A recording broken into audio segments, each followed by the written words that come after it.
एक धक्कादायक आणि संतापजनक घटना समोर आली आहे. स्पर्धा परीक्षेची तयारी करणाऱ्या एका 28 वर्षीय तरुणीचा विश्वास संपादन करून प्रेमाचं नाटक रचून तिचं शारीरिक शोषण करण्यात आलं आणि लग्नाची वेळ आली तेव्हा तोच व्यक्ती जो कायद्याचा रक्षक आहे तोच फरार झाला. ही केवळ फसवणूक नाही तर एका तरुणीच्या आयुष्याशी खेळ करणारा गंभीर गुन्हा आहे. नमस्कार मंडळी, मी उमेश इटनारे. तुम्ही पाहता विदर्भ लाईव्ह. ही घटना अमरावती शहरात 17 ऑक्टोबर ते 8 डिसेंबर 2025 या कालावधीत घडली आहे. या प्रकरणी पीडित तरुणीच्या तक्रारीवरून रिझर्वपुरा पोलीस ठाण्यात पोलीस शिपाई गणेश रामसिंग जांभेकर याच्या विरुद्ध बलात्काराचा गुन्हा दाखल करण्यात आला आहे. आरोपी गणेश जांभेकर वय 27 वर्ष हा अमरावती ग्रामीण मुख्यालयात पोलीस शिपाई म्हणून कार्यरत आहे. तो मूळचा धारणी तालुक्यातील मांडवा येथील रहिवासी असून सध्या अमरावतीतील काँग्रेसनगर परिसरात राहत होता. पीडित तरुणी ही पोलीस भरती आणि स्पर्धा परीक्षांची तयारी करत होती. त्याच दरम्यान तिची आरोपी गणेशसोबत ओळख झाली. हळूहळू ही ओळख मैत्रीत आणि पुढे प्रेमसंबंधात बदलत गेली. आरोपीने तिला लग्नाचं वचन दिलं.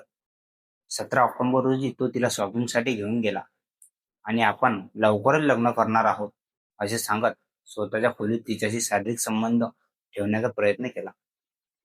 तरुणीने स्पष्ट नकार दिला, मात्र आरोपीने तिच्या इच्छेविरुद्ध तिच्यावर अत्याचार केला असा गंभीर आरोप तक्रारीत नमूद आहे.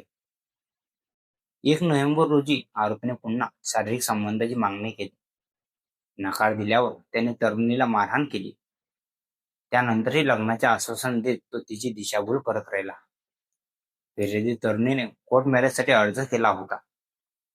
जिल्हाधिकारी कार्यालयातील विवाह नोंदणी कार्यालयाकडून 4 डिसेंबर 2025 ही लग्नाची तारीख देण्यात आली होती. त्या दिवशी तरुणी ठरलेल्या वेळेला निबंध कार्यालयात पोहोचली. मात्र आरोपी गणेश तिथे आलाच नाही. त्याचा मोबाईलही स्विच ऑफ होता. 8 डिसेंबर रोजी आरोपीने तिला फोन करून मी तुझ्याशी लग्न करणार नाही, तुला हवे तेवढे पैसे घे आणि माझ्या आयुष्यातून निघून जा, नाहीतर तुझे जगणे मुश्किल करेल अशी धमकी दिली. आपली फसवणूक आणि अत्याचार झाल्याचं स्पष्ट झाल्यानंतर तरुणीने 11 डिसेंबर रोजी रिझर्वपुरा पोलीस ठाण्यात तक्रार दाखल केली. तक्रारीनंतर आरोपी पोलीस शिपायाविरुद्ध बलात्काराचा गुन्हा दाखल करण्यात आला आहे. पोलिसांकडून पुढील तपास सुरू आहे. हा प्रकार केवळ एका तरुणीवर झालेला अन्याय नाही, तर कायद्याचा रक्षकच आरोपी निघाल्याने संपूर्ण यंत्रणेवर प्रश्नचिन्ह उभं राहिलं आहे. पीडितेला न्याय मिळेल का? आरोपी पोलिसावर कठोर कारवाई होणार का? या प्रकरणाकडे सर्वांचं लक्ष लागलं आहे. अशाच महत्त्वाच्या आणि सत्यावर आधारित बातम्यांसाठी आपल्या चॅनलला सबस्क्राईब करा.